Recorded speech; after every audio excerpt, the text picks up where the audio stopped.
The coffee mug hit the counter harder than it should have. Not angry, just final.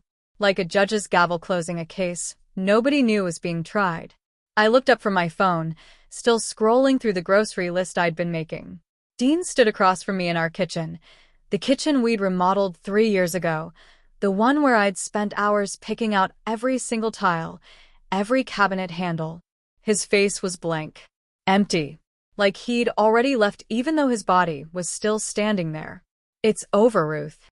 4 words. 26 years reduced to 4 words on a Tuesday morning while the refrigerator hummed in the background. I blinked. My brain couldn't catch up to what my ears had just heard.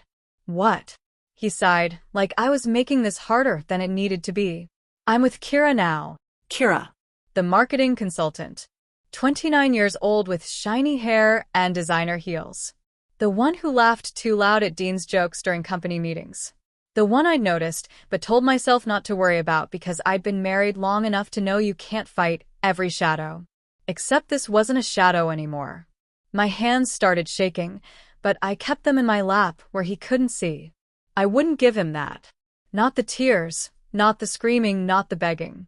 If this was how it ended, I'd at least walk away with my dignity. And the business? My voice came out steady. Calm. Like we were discussing dinner plans instead of the end of everything I'd built my life around. The house. Dean rubbed his face, suddenly looking tired. We'll figure it out. I'll make sure you're comfortable. Comfortable? Like I was some elderly relative he had to take care of out of obligation. Hi viewers, kindly tell us where you're watching from and what time it is. Warm welcome to the family. Enjoy the story. I stared at the man I'd spent half my life with. The man I'd believed in when he had nothing but ambition and a pickup truck.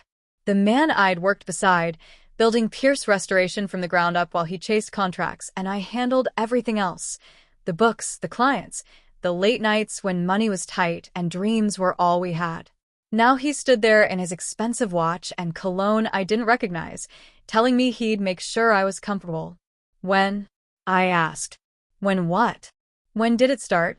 He looked away. That told me everything. This wasn't new.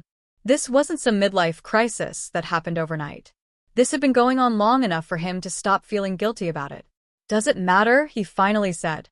It matters to me. He shook his head. A few months. Maybe longer. I don't know, Ruth. I just know I can't do this anymore. A few months. Maybe longer. While I'd been planning our anniversary trip.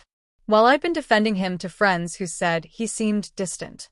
While I'd been lying awake at night wondering if I was crazy for noticing all the little changes, the new gym membership, the phone he never left alone, the nights he came home smelling like perfume that wasn't mine. His phone buzzed on the counter between us. The screen lit up. Kira calling. He grabbed it fast, but not fast enough. Our eyes met, and in that moment I saw it. Not guilt. Not regret. Just relief that this conversation was finally happening, so he could stop pretending. Something cold settled in my chest then. Something that felt like clarity. I stood up slowly, carefully, like I was made of glass that might shatter if I moved too fast. But I wasn't glass. I was steel wrapped in kindness, and he'd just made the worst mistake of his life by forgetting that. Then I hope she loves you enough to survive what's coming, I said quietly. Dean frowned, confused. What's that supposed to mean? I picked up my coffee, still warm, still perfect, and took a sip. Then I smiled at him. Not a sad smile. Not a bitter one. Just a smile that said everything my words didn't. You'll find out soon enough. Would you stay silent if your spouse betrayed you, or would you fight back? Drop your answer in the comments below. I met Dean Pierce when I was 24 and stupid enough to believe that love could survive on nothing but hope and pizza rolls. He walked into the diner where I was waitressing, third shift, graveyard hours, the kind of job that teaches you which customers tip and which ones just want someone to yell at. Dean wasn't either type. He ordered coffee, black, and left a 20 on a $4 check. Keep it, he said when I tried to give him change. You look like you're working toward something. I was. Night classes. A business degree I was paying for 1 semester at a time. Dreams that felt too big for someone whose apartment had roaches and a landlord who didn't fix the heat. Dean came back the next night. And the night after that. By the end of the month, we were dating. By the end of the year, we were married in a courthouse with 2 witnesses we pulled off the street. We didn't have money for a honeymoon, so we spent the weekend painting our first apartment, a tiny one-bedroom that smelled like cigarettes and broken promises from whoever lived there before. But it was ours. We painted it yellow because Dean said it reminded him of sunshine, and I loved him for saying things like that. Pierce Restoration started in that apartment. Dean had been working construction, and I'd been managing accounts for a small firm downtown. We were tired of making other people rich, so we pooled everything we had, $3,000, a used truck, and enough audacity to print business cards that said, "No job too big." The first year nearly killed us. We worked 18-hour days. I did the books, answered phones, scheduled jobs, and still showed up to client meetings in clothes I'd ironed in gas station bathrooms. Dean handled the crews, the estimates, the schmoozing with contractors who looked down on us because we were young and hungry. But we made it work. 1 job became 2. 2 became 10. 10 became enough to hire our first employee. I remember the night we paid off the truck. Dean grabbed me in the kitchen, spun me around, and said, "We did it, Ruth. We actually did it." I believed him. I believed in us. But somewhere between struggling and succeeding, something changed. Dean started talking differently, less about we and more about I. He stopped asking my opinion on business decisions. Started making plans without telling me. "You worry too much," he'd say when I brought it up. "Let me handle the business. You just relax." Relax. Like I hadn't been the one keeping that business alive when he was too busy chasing the next big contract to remember we had bills to pay. I told myself it was just stress. Growth pains. Every successful couple goes through this, right? Then came the nights he didn't come home until after midnight. The phone calls he took in another room. The cologne that wasn't the brand I bought him for Christmas. One Tuesday, I was cleaning out his truck, something I did every few weeks because Dean treated vehicles like mobile dumpsters. That's when I found it. A receipt. Folded small, tucked under the driver's seat like it was hiding. The Grand Ridgeway Hotel. 5-star. Downtown. I knew the place. We talked about staying there for our anniversary, but decided it was too expensive. 2 dinners. 2 cocktails. 1 room. My hands went numb. The receipt fell from my fingers, and I just stood there in the driveway, staring at our house. The house we'd bought together, renovated together, filled with years of memories that suddenly felt like lies. I picked up the receipt. Read it again. Checked the date. Last Thursday. The night Dean said he had a late meeting with a supplier. Have you ever found something that made you question everything? Tell us in the comments. I didn't confront him right away. That's the thing nobody tells you about betrayal. It doesn't always hit you like a freight train. Sometimes it's a slow poison that seeps into everything until you can't remember what it felt like to breathe without suspicion. I started paying attention. Really paying attention. The way Dean's face lit up when his phone buzzed. The way he angled the screen away from me even when I wasn't looking. The way he'd started working out not for health but for vanity. New clothes. New cologne. A new version of himself that didn't include me. And then there was Kira. She'd been hired 6 months earlier as a marketing consultant. Young, polished, confident in the way only people who've never truly struggled can be. I met her once at a company event, shook her hand while she held Dean's gaze, just a second too long. "Your husband's incredible," she'd said, smiling at me like we were friends. "He's really taking Pierce Restoration to the next level." Your husband. Like she was reminding herself, as much as me. I watched them that night. The way he laughed at her jokes. The way she touched his arm when she talked. The way everyone else in the room seemed to see what I was pretending not to. "Are you okay?" Dean asked on the drive home. "Fine," I said. "You've been quiet. Just tired." He nodded, distracted, already checking his phone. I wanted to scream. I wanted to grab that phone and throw it out the window. But I didn't. Because the moment you accuse someone, you give them the chance to lie. And Dean had gotten very good at lying. So I stayed quiet. Started checking the bank statements. The credit card bills. Looking for proof I didn't want to find. Dinners I didn't attend. Hotels I'd never been to. Charges that told the story of a life Dean was living without me. One night, I couldn't take it anymore. He was on the couch, scrolling through his phone, half watching some game on TV. "Who's Kira?" I asked. He didn't even flinch. "The marketing consultant. You met her." "I know who she is." "I'm asking why you're spending so much time with her." "It's work, Ruth." His voice was flat. Annoyed. Like I was bothering him with nonsense. "She's helping us rebrand. Expand the client base. It's important." "Is that why you had dinner with her at the Grand Ridgeway?" Now he looked up. His jaw tightened. "Have you been going through my stuff?" "Answer the question." "It was a business dinner. We had investors there."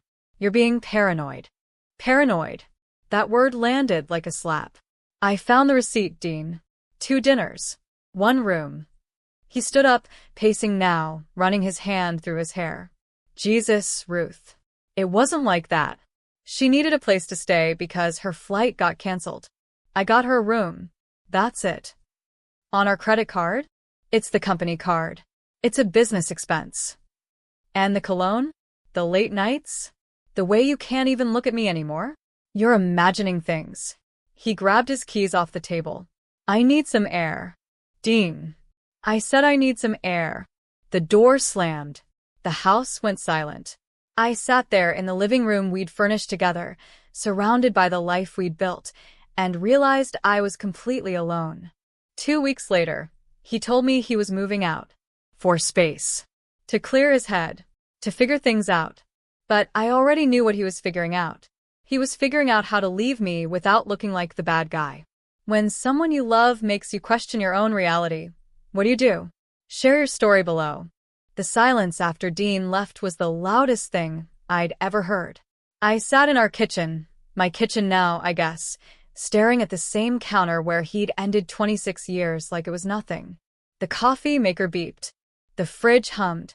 Outside, a dog barked. Life just kept moving like mine hadn't just shattered into 1,000 pieces. I didn't cry. Not at first. Crying felt like giving him something he didn't deserve. Instead, I opened my laptop. Scrolled through social media. Even though I knew I shouldn't. Even though I knew what I'd find. There they were. Dean and Kira. At a restaurant downtown. Her laughing, leaning into him. Him looking at her the way he used to look at me, back when I was 24, and we were painting that tiny apartment yellow. The comments rolled in like vultures. "You two are glowing. Power couple alert. So happy for you both. Power couple." The words made my stomach turn. Nobody asked what happened to me. Nobody wondered if maybe, just maybe, this fairy tale had a villain. They just saw the shiny new version of Dean's life and celebrated it. My phone buzzed. A text from my sister. "Just saw the photos. Are you okay?" I stared at the message. Was I okay? What did okay even mean anymore? I typed back. "I'm fine." But I wasn't fine. I was drowning in a house that felt too big and too empty all at once. Every room had a memory. Every corner held a piece of the life I thought I had.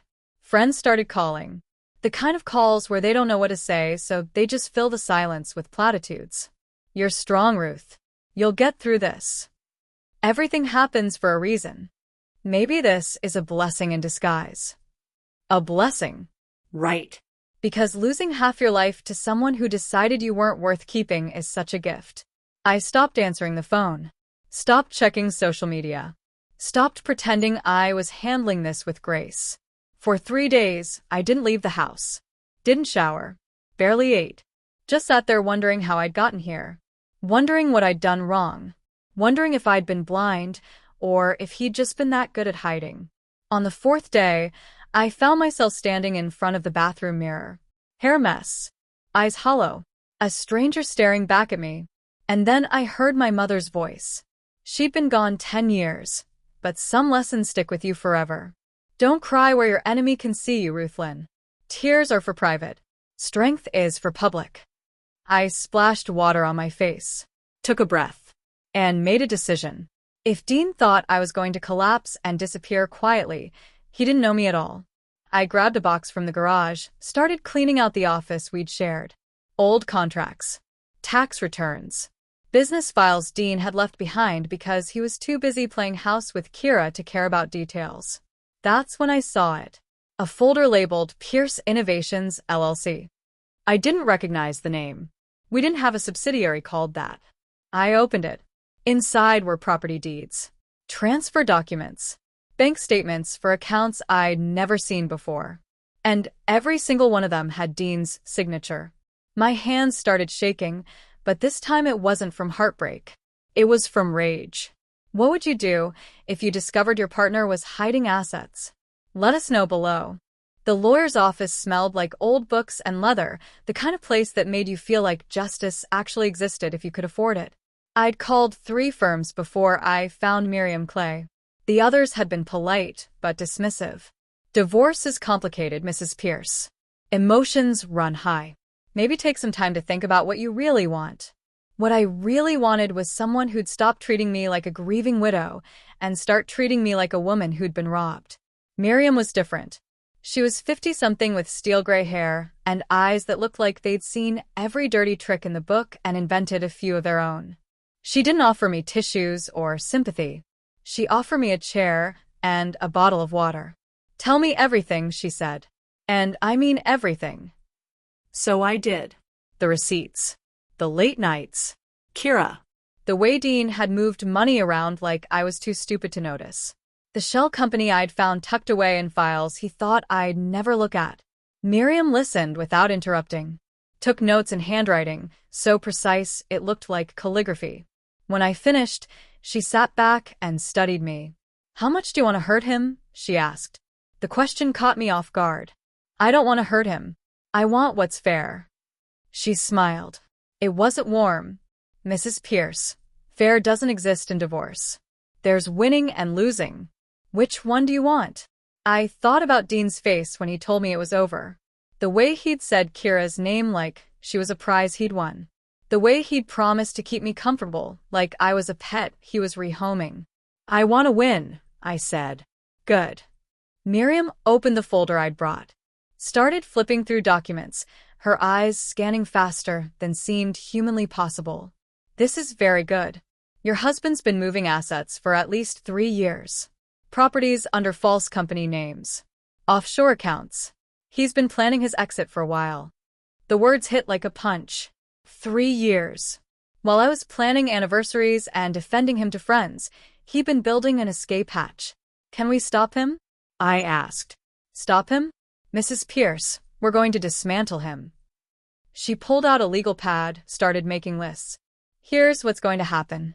We're going to trace every dollar he moved, every property he hid, every lie he told the IRS. And then we're going to take it all back. How long will that take? Months. Maybe a year. Depends how deep he buried everything. She looked up at me. But I need you to be patient. Quiet. Don't confront him. Don't post about this. Don't give him any warning. The moment he knows we're digging, he'll start covering tracks. I nodded. Patience I could do. I'd spent 26 years being patient. One more thing, Miriam said. She leaned forward, her voice dropping. Quiet women make the loudest storms when you underestimate them. Your husband made a mistake thinking you'd walk away without a fight. We're going to make him regret that. Over the next 3 months, I became a ghost in my own life. I smiled at people who pitied me. Let them think I was broken. Let Dean think he'd won. But behind closed doors, Miriam and I built a case that would bury him. Every shell company, traced. Every hidden account, documented. Every fraudulent transfer, cataloged with timestamps and signatures. We found properties Dean had bought under fake LLCs, cars registered to businesses that didn't exist. Money moved offshore to accounts in countries that didn't ask questions. He thought he was smart. Thought I'd never look. Thought I was just the woman who answered phones and picked out tiles. He was wrong. One afternoon, Miriam called me into her office. Spread papers across her desk like a poker player revealing a royal flush. If this is what I think it is, she said, your husband's entire empire is built on lies. Tax fraud. Asset concealment. Misappropriation of company funds. We could send him to prison if we wanted. I don't want him in prison, I said. I want him destroyed. She smiled. Even better. Prison would be mercy. What we're going to do is worse. I looked at the documents. At years of Dean's greed and arrogance stacked in neat piles. At proof that the man I'd loved had been stealing from me the entire time. When do we move? I asked. Soon. Miriam tapped a calendar on her desk.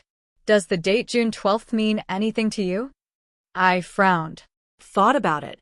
Then my blood went cold. June 12th was Dean and Kira's wedding day. Would you wait for the perfect moment to strike, or take action immediately? Drop your answer below. The invitation arrived on a Tuesday, same day of the week Dean had ended our marriage. Maybe that was intentional. Maybe it was just the universe's sixth sense of humor. Heavy cardstock. White and gold. Their names embossed like royalty. Dean Pierce and Kira Ashford request the honor of your presence. Pierce Lake Estate. The property we'd bought together 15 years ago. The place where we'd hosted company parties and talked about retiring someday. The place Dean promised was jointly owned when we'd signed those papers. I ran my finger over the embossing. Felt the ridge of each letter. He was getting married on my property. To the woman he'd cheated with. And he had the audacity to send me an invitation. Most women would have burned it. Screamed. Cried into a bottle of wine. I smiled. Because Dean had just given me the perfect stage for his downfall, and he didn't even know it. I called Miriam immediately. Did you see the date? I'm holding the invitation right now, she said. Her voice had that razor-sharp edge it got when she was about to destroy someone. He really is that arrogant. Can we do it? The paperwork's ready. Accounts are frozen. Injunctions are filed. We just need the judge's signature, and that'll come through by Friday. She paused. Are you sure about this, Ruth? Once we pull this trigger, there's no going back. I thought about Dean's face the morning he left. The way he'd dismissed 26 years like they were nothing. The way he'd promised to keep me comfortable while he stole everything we'd built together. I've never been more sure of anything in my life, I said. The next 2 weeks moved like a dream. Dean and Kira posted photos, engagement shoots at sunset, champagne toasts with their friends, countdowns to the big day. People commented with hearts and congratulations. Nobody asked where I was. Nobody wondered if maybe this happiness was built on someone else's broken heart. I watched it all from my quiet house by the coast. The one I'd bought with my own money. The one Dean didn't know about. Every morning I made coffee and looked at the ocean while Miriam sent me updates. Judge signed off. It's official. Bank accounts frozen this morning. Property transfer complete. Pierce Lake Estate is legally yours as of 10 a.m. today. That last message came 3 days before the wedding. I sat on my porch, watching waves crash against the rocks, and felt something I hadn't felt in over a year. Peace. Not the kind that comes from avoiding conflict. The kind that comes from knowing justice is about to be served. The morning of June 12th, I woke up early. Made myself breakfast, nothing fancy, just eggs and toast. Put on a simple dress. Drove into the city. I didn't go to the estate. Didn't need to. Miriam had people handling that part. Instead, I went to a cafe downtown. Ordered coffee. Opened my laptop. And waited. My phone buzzed at 11:47 a.m. A photo for Miriam. The envelope we'd prepared, taped to the front gate of Pierce Lake Estate, right where every arriving guest would see it. Addressed to Dean Pierce and guests. Inside were copies of every document we'd filed. Property transfer notices. Court orders. Injunctions freezing company accounts for fraud investigation. And a deed of ownership showing that Pierce Lake Estate belonged solely to Ruthlyn Pierce. Not Dean. Me. The second photo came 10 minutes later. Guests standing at the gate, reading the documents. Confusion spreading like wildfire. The third photo was my favorite. Dean's face, pale, shocked, staring at papers that destroyed his perfect day. My phone rang. Dean's number. I let it go to voicemail. He called again. And again. I sipped my coffee and watched the ocean through the cafe window. By noon, Miriam texted. Caterers weren't paid. They're packing up. By 2 p.m., Kira's family just left. By sunset. Wedding officially cancelled. Dean's at your old house looking for you. I finished my coffee. Left a $20 tip. And drove home to wait. If you had the power to destroy someone who betrayed you, would you take it? Tell us below. Dean showed up at my door at 9 p.m. His tuxedo was wrinkled, his face red from crying or rage, probably both. He looked like a man who just watched his entire world collapse in real time. Good. You didn't have to do this, he said, voice shaking. Ruth, you didn't have to. I didn't have to what? I kept my voice calm. Steady. The way his had been when he told me about Kira over coffee. Stop you from stealing what's mine? Stop you from building your new life on lies. It wasn't like that. It was exactly like that. I pulled out my phone, showed him the documents Miriam had compiled. 3 years of fraud laid out in spreadsheets and bank statements. You thought I would notice? Thought I was too stupid to look? His jaw clenched. I was going to make sure you were taken care of. Taken care of. I laughed, but there was no humor in it. Dean, I built that company with you. I kept the books. I managed the clients. I was there for every struggle, every victory, every late night when we didn't know if we'd make payroll. And you thought you could erase me like I never existed? That's not. I never wanted to hurt you. Then you shouldn't have stolen from me. I stepped closer, looked him dead in the eye. You made your point when you left. When you flaunted her in public. When you sent me an invitation to your wedding at my property. You made your point loud and clear. This will ruin me, he whispered. I know. Please, Ruth. There has to be another way. We can work something out. No. The word came out sharp. Final. You had months to work something out. You chose to hide assets and plan your escape instead. You made your choice. Now live with it. He tried to grab my hand, but I pulled away. The desperation in his eyes almost made me feel sorry for him. Almost. I'll fight this in court, he said, voice hardening. I'll drag this out. Make it expensive. Make you regret. Go ahead. I smiled. Miriam's already prepared for that. Every document is airtight. Every signature authenticated. Every transaction traced back to you. Fight all you want, Dean. You'll lose. He stared at me like he was seeing someone he didn't recognize. Maybe he was. Maybe the woman who'd quietly accepted his betrayal had died the day he walked out, and this version, the one who fought back, was someone he'd never bothered to know. I loved you, he said quietly. No. I shook my head. You loved what I did for you. There's a difference. He left without another word. I watched his car disappear down the street, then closed the door and locked it. My phone buzzed. Miriam. He tried to negotiate? He tried. I typed back. Didn't work. Good. Court dates set for next month. He's bringing lawyers. So are we. The trial lasted 6 weeks.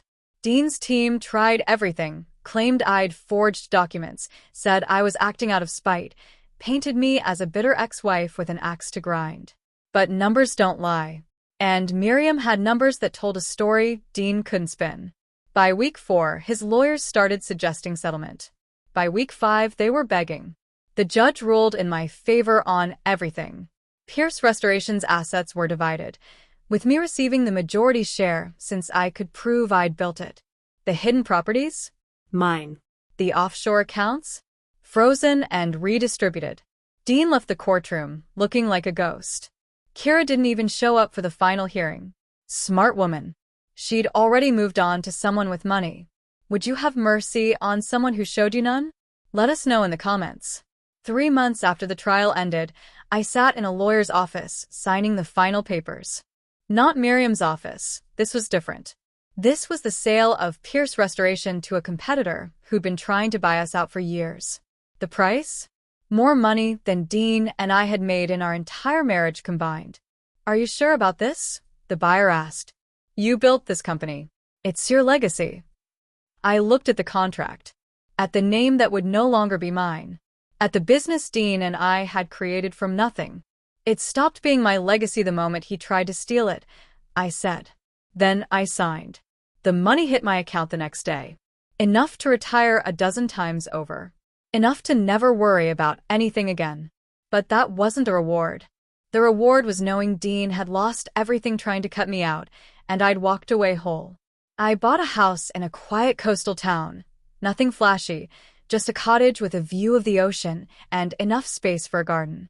Spent my days learning to paint, reading books I'd never had time for, reconnecting with friends I'd lost touch with while living in Dean's shadow. For the first time in decades, I wasn't managing anyone's schedule, wasn't cleaning up anyone's mess, wasn't carrying anyone's dreams but my own. People asked if I was lonely, if I missed being married, if I regretted how things ended. I told them the truth. I'd never been less lonely in my life. 6 months after I moved, I got a call from Miriam. Thought you'd want to know, she said. Dean filed for bankruptcy last week. I didn't feel happy about it. Didn't feel sad either. Just empty. Like he'd become a stranger I used to know a long time ago.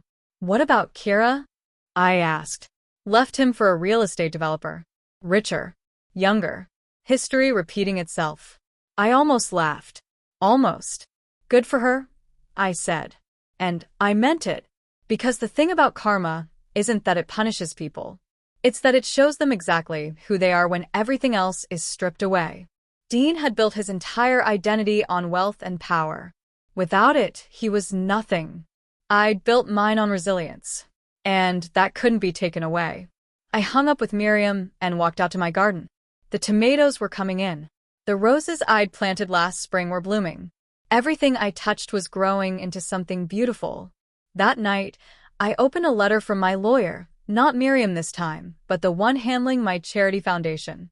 The Second Bloom Foundation. Named for women starting over after divorce or financial abuse.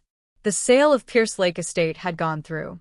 The proceeds, $2.3 million, would fund scholarships, legal aid, and support services for women who needed help escaping marriages that had become prisons. I'd turned Dean's betrayal into something that would help others survive theirs. That felt better than any revenge ever could. Have you ever turned pain into purpose? Share your story below. The invitation came on a Thursday. Simple cream cardstock, nothing fancy. Community fundraiser for women's services. Saturday, October 15th, City Center. I almost didn't go. Fundraisers meant crowds, small talk, questions about my life I didn't want to answer. But the cause was good, and I donated enough money that my absence would be noticed. So I put on a simple dress, drove into the city, and braced myself for an evening of forced smiles and awkward conversations. The venue was beautiful, string lights, catered food, people dressed like they actually cared about looking important. I grabbed a glass of wine and found a quiet corner, planning to stay exactly 1 hour before escaping back to my peaceful coastal life. That's when I saw her. Kira. She was standing by the bar, looking nothing like the glossy, confident woman from Dean's social media posts. Her hair was pulled back in a messy ponytail. No designer heels, just flats that had seen better days. She looked tired, worn down, like someone who'd learned the hard way that glitter isn't gold. Our eyes met across the room. For a second, I thought she might run. Instead, she walked straight toward me. Ruth, she said. Not Mrs. Pierce. Not some fake pleasantry. Just my name, spoken like a confession. Kira. We stood there in awkward silence. Around us, people laughed and clinked glasses, completely unaware they were watching two women who'd once been on opposite sides of the same disaster. I didn't know you'd be here, she finally said. Probably wouldn't have come if I'd known you would be either. She nodded, looked down at her wine glass. I'm sorry. For everything. I know that doesn't mean anything now, but I need you to know I'm sorry. I studied her face, looked for the manipulation I'd expected, the excuses, the blame shifting. But all I saw was regret. Dean left you too, didn't he? I asked. Her eyes filled with tears. She nodded. Younger assistant, I said. It wasn't a question. How did you know? Because some men don't change. They just find new victims. She laughed, but it came out broken. He told me you were cold, that you didn't understand him anymore, that I was different. She wiped her eyes. Turns out I wasn't different at all. Just younger. And stupid enough to believe him. I could have twisted the knife. Could have reminded her that she'd helped destroy a 26-year marriage. That she'd smiled in my face while sleeping with my husband. But looking at her now, broke, abandoned, living the same nightmare I'd survived, I realized something important. She wasn't my enemy. She'd never been my enemy. Dean was. He's good at making you feel special, I said quietly. At making you believe you're the exception. That this time it's real. She nodded. I lost everything. My job. My reputation. My savings. He convinced me to invest in his comeback plan after you took the company. Said we'd rebuild together. She laughed bitterly. Guess how that turned out? Let me guess. The money disappeared, and so did he. Pretty much. We stood there for a moment, two women connected by the same man's destruction. What will you do now? I asked. She shrugged. Start over, I guess. Figure out who I am without him. It's weird, you know? I thought losing him would break me, but honestly, I just feel tired. That's how it starts, I said. The tired part. Then comes the anger. Then the clarity. Then, if you're lucky, the peace. Did you find peace? I thought about my garden, my painting, my mornings by the ocean with coffee and silence. Yeah, I said. I did. Would you forgive someone who helped ruin your life? Drop your thoughts below. I drove home that night thinking about Kira. About how easy it is to hate someone until you see them as human. How revenge only feels good until you realize the person you're punishing is already punishing themselves. When I got back to my cottage, there was a letter waiting. Official-looking envelope. Law firm letterhead. My heart jumped. Old habit from the divorce days when every letter meant another battle. But this one was different. Final distribution of assets. Pierce Lake estate sale. I opened it. Read the number. $2.3 million, just like my lawyer said. All of it earmarked for the Second Bloom Foundation. But there was a note attached. Handwritten. Mrs. Pierce, we've received applications from 147 women requesting assistance. Attached are a few stories we thought you'd want to see. I sat down at my kitchen table and read. A woman who'd escaped an abusive marriage with nothing but her kids and the clothes on her back. The foundation paid her legal fees and first month's rent. A single mother who'd been financially controlled for 15 years. The foundation helped her go back to school. A widow who discovered her husband had hidden all their money. The foundation connected her with a lawyer who recovered everything. Story after story of women who'd been where I was, broken, betrayed, wondering if they'd ever feel whole again. And here I was, using the same money Dean had tried to hide from me, turning it into lifelines for people who needed them. That's when it hit me. The real victory wasn't destroying Dean. It was building something he could never touch. Something that would outlive both of us and help people long after we were gone. My phone buzzed. News alert. Local businessman Dean Pierce files for bankruptcy, faces federal investigation for tax fraud. I stared at the headline. Thought about the man I'd loved. The life we'd built. The way it had all crumbled because he'd wanted more than what we had. I could have felt triumphant. Could have called friends and celebrated his downfall. Instead, I deleted the notification and made myself a cup of tea. Because Dean's story wasn't mine anymore. His consequences weren't my concern. I'd already moved on to a life he'd never understand. One built on peace instead of power, on purpose instead of prestige. The next morning, I woke up to the sound of waves crashing. Made my coffee. Walked out to my garden and checked on the vegetables I'd planted last month. Everything was growing beautifully.